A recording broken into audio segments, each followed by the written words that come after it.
دوسری جانب مریم نواز یہ کہتی ہیں کہ کوئی ڈیل جو ہے وہ نہیں ہو رہی، کوئی ڈیل نہیں ہو رہی، لیکن اطلاعات اور جس طریقے سے معاملات سارے چل رہے ہیں شہباز شریف کے، تو اندر خانے یہ جو کوششیں ہیں یہ چل رہی ہیں کہ کسی طرح سے معاملات کو جو ہے وہ درست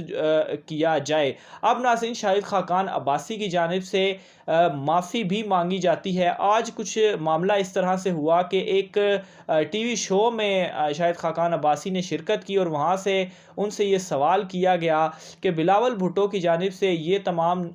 جو چیزیں ہیں یہ آپ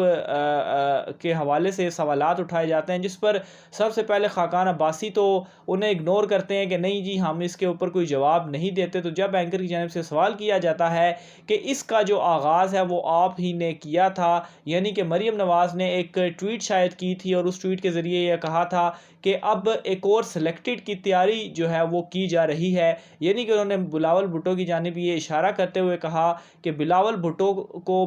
سلیکٹرز جو ہیں وہ تیار کر رہے ہیں سلیکٹ ہونے کے لیے، جس کے بعد بلاول کی جانب سے یہ تمام تر چیزیں سامنے آئی ہیں۔ تو جس پر شاہد خاقان عباسی نے کہا ہے کہ اچھا ایسا ہوا ہے تو اس معاملے پر میں جو ہے وہ معافی مانگتا ہوں، یعنی کہ ناظرین کبھی یہ پاؤں پکڑتے ہیں، کبھی یہ معافی مانگتے ہیں، اور جس طرح سے پی ڈی ایم ٹوٹنے کے بعد بلاول بھٹو ایک اگریسو سیاست انہوں نے شروع کی اور جس طرح سے مسلم لیگ نون کے اوپر انہوں نے طنز کیا، ان سے سوالات ان کے اوپر اٹھائے، اور اس کے بعد مسلم لیگ نون کی طرف سے رویہ، یعنی کہ کوئی بھی رہنما جو ہے وہ پیپلز پارٹی کو جواب نہیں دینا چاہتا۔ اس کی وجہ کیا ہے؟ کیا پیپلز پارٹی کے سامنے مسلم لیگ نون جو ہے وہ جھک چکی ہے؟ کیا وہ یہ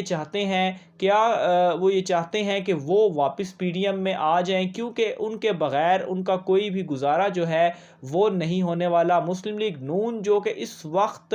انٹرنلی طور پر اتنے شدید اختلافات کا انہیں سامنا ہے مریم نواز اور شہباز شریف کی وجہ سے کہ پارٹی جو ہے وہ تقسیم ہو کر رہ چکی ہے، اور میرے خیال سے جو ان کے کارکنان ہیں وہ شاہد خاقان عباسی ہوں، رانا ثناء اللہ ہوں یا کوئی بھی ہوں، انہیں خود ہی اب یہ سمجھ نہیں لگ رہی کہ آخر وہ جائیں تو جائیں کس کی طرف۔ وہ شہباز شریف والی سائیڈ پر جائیں جو کہ مفاہمت کی طرف لے کر جا رہے ہیں، جو کہ سب کو خاموش کرا رہے ہیں، جو کہ کچھ بھی نہیں بولنے دے رہے، یا دوسری طرف مریم نواز کی طرف جائیں جو کہ ان کی جو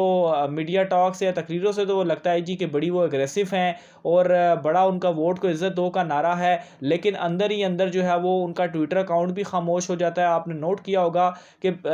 گزشتہ کچھ ہفتے سے مریم نواز جو ہیں وہ ٹوٹلی ان کا ٹویٹر اکاؤنٹ جس طرح کہ ہر چھوٹی چھوٹی چیز کے اوپر ان کی ٹویٹس آ جایا کرتی تھی، اور اس دوران جو بڑے اہم معاملات، ایک کشمیر الیکشن کی کمپین بھی چل رہی ہے، اس کے علاوہ جو قومتی سلامتی کمیٹی کا جو اجلاس ہوا تھا جس میں بریفنگ دی گئی، اس میں بڑے اہم معاملات ہوئے تھے، لیکن مریم نواز کا اس کے اوپر کوئی ٹویٹ جو ہے وہ نہیں آتا۔ اس کے علاوہ وزیر اعظم عمران خان کی جانب سے جو اڈے نہ دینے والا فیصلہ ہوتا ہے اس کے اوپر مریم نواز کی جانب سے کوئی ٹویٹ نہیں آتا، اور یہ وہی مریم نواز ہیں کہ جو ہر چھوٹی سے چھوٹی چیز پر ٹویٹ جو ہے وہ کر دیا کرتی تھی، لیکن آج کل اس طرح کی اگریسو ٹویٹس جو ہے یا اس طرح کے اگریسو بیانات ان کے اس طرح سے نہیں آ رہے، تو اوبیسلی پارٹی بھی اندر سے اس وقت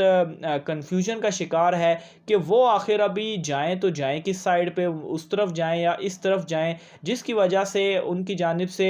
شاید یہ پیپلز پارٹی کو بھی جواب جو ہے وہ نہیں دیا جا رہا، اور پیپلز پارٹی اوبیسلی اپنی طرف سے اس حوالے سے تو کلیئر ہے کہ انہوں نے مسلم لیگ نون کے ساتھ اب